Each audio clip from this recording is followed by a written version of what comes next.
Shalom Bapak Ibu, Saudara yang dikasihi Tuhan Yesus Kristus. Selamat pagi dan selamat berjumpa kembali dalam renungan pada pagi hari ini. Renungan pagi bertema hidup menurut daging. Sebelum kita mendengar dan merenungkan kebenaran firman Tuhan, mari kita berdoa.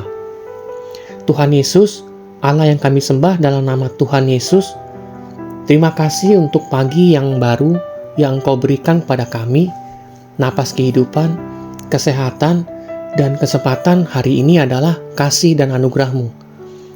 Bukalah pengertian kami agar kami mampu membedakan kehendak-Mu dan tidak hidup menurut keinginan daging, melainkan hidup dipimpin oleh Roh-Mu.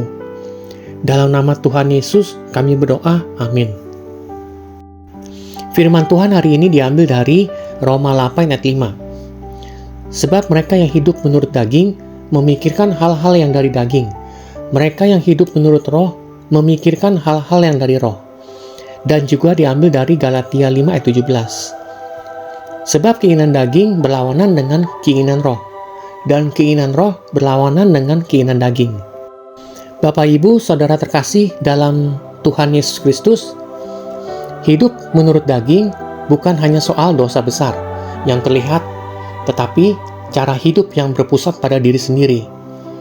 Ketika seorang hidup menurut daging, ia dikendalikan oleh hawa nafsu, ego, amarah, iri hati, keserakahan, dan keinginan untuk selalu menang sendiri.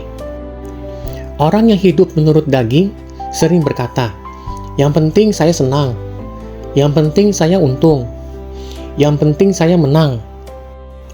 Sebaliknya, hidup menurut roh, orang itu selalu menyerahkan kendali hidup kepada Tuhan, meskipun kadang harus menyangkal diri. Hidup menurut roh tidak selalu mudah, tetapi membawa damai, sejahtera, sukacita, dan kehidupan yang berkenan pada Allah. Firman Tuhan mengingatkan bahwa hidup menurut daging membawa kebinasaan dan tidak mendapat dalam kerajaan Allah.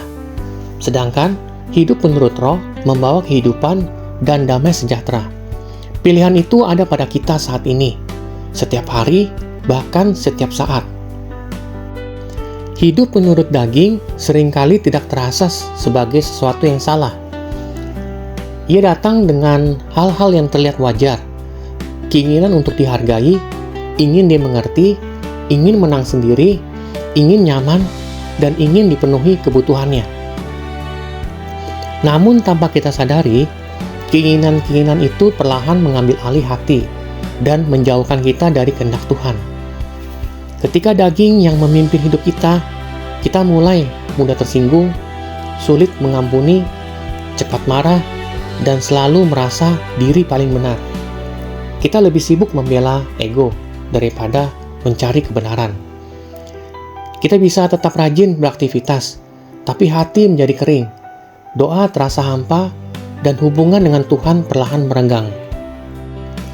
Tuhan tidak pernah meminta kita menjadi sempurna, tetapi Ia rindu kita jujur di hadapan-Nya, mengakui bahwa tanpa pertolongan Roh Kudus, kita tidak sanggup melawan keinginan daging.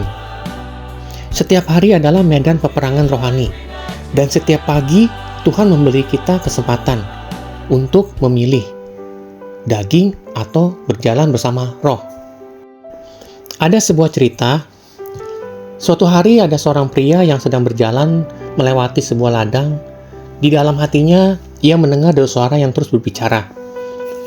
Suara pertama berkata, "Ambillah jalan yang mudah, nikmati saja sekarang, tidak apa-apa berbohong sedikit, marah sedikit, atau menuruti keinginanmu, yang penting kamu senang." Suara yang lain berkata dengan lembut, "Pilihlah jalan yang benar. Mungkin berat sekarang, tapi itu akan membawa damai sejahtera. Sabarlah, ampuni, dan taatilah kepada Tuhan."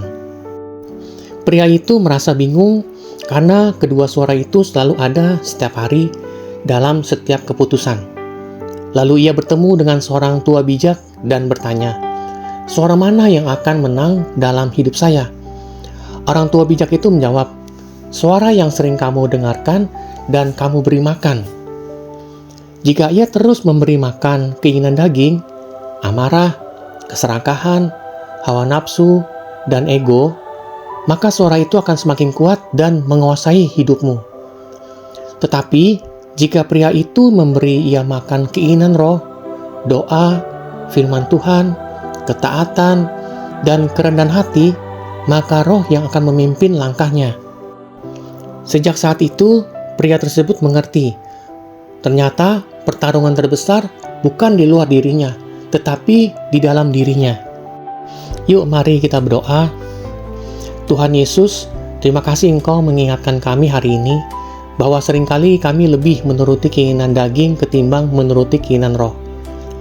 Kami rindu hidup kami dipimpin oleh roh-Mu. Ajari kami untuk peka mendengar suara-Mu. Kuatkan kami untuk berkata tidak pada dosa. Penuhi hati kami dengan damai sejahtera-Mu, supaya dalam setiap keputusan, perkataan, tindakan, nama-Mu saja yang dipermuliakan. Kami serahkan hari ini ke dalam tangan-Mu. Pimpin langkah kami, jaga hati dan pikiran kami, dan mampukan kami hidup sebagai anak-anak-Mu. Dalam nama Tuhan Yesus kami berdoa dan mengucap syukur. Amin.